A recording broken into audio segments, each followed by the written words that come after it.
ব্যাটিংটা 1-2 দিনের বিষয় না ভাই, বলতে হবে না। একটা সিজন রান করে আসলে টিমে নিয়ে নিলে একটা সিজনের বেস্টে। যুক্তরাষ্ট্রের সাথে টি-20 সিরিজ হারার পর এবার বিশ্বকাপ একাদশে পরিবর্তন হতে যাচ্ছে বিসিবি। তাতে যেন এক প্রকার কপাল খুলছে মেহেদী হাসান মিরাজ ও সাইফুদ্দিনের। নানা নাটকীয়তার মধ্যেও মেহেদী হাসান মিরাজ ও সাইফুদ্দিনকে বাদ দিয়েই বিশ্বকাপের জন্য 15 সদস্যের দল ঘোষণা করেছিল বিসিবি। কিন্তু যুক্তরাষ্ট্রের বিপক্ষে সিরিজে কিছু প্লেয়ার বাজে পারফরমেন্স করায় আবারও কপাল খুলছে সাইফুদ্দিন ও মেহেদী হাসান মিরাজের। আসন্ন টি-20 বিশ্বকাপে স্ট্যান্ডবাই তালিকায় থাকতে পারেন দুজনেই। এবার প্রশ্ন হলো, আসন্ন টি-20 বিশ্বকাপে স্ট্যান্ডবাই তালিকায় মেহেদী হাসান মিরাজ ও সাইফুদ্দিন যদি ডাক পায়, তাহলে বিশ্বকাপের স্ট্যান্ডবাই তালিকা থেকে বাদ পড়ছেন কারা কারা? মূলত তানজিম সাকিবের পরিবর্তে মূল একাদশে জায়গা পাবেন সাইফুদ্দিন। অপরদিকে আফিফ হোসেন দুপুর বদলি হিসেবে দলে ডাক পাবেন মেহেদী হাসান মিরাজ।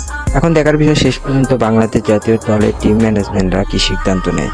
তো বন্ধুরা, মেহেদী হাসান মিরাজ ও সাইফুদ্দিনকে জাতীয় দলে নিলে শেষ পর্যন্ত বিশ্বকাপে বাংলাদেশের দলটা কেমন হবে তা আপনারা এই ভিডিওতে কমেন্ট করে জানাবেন।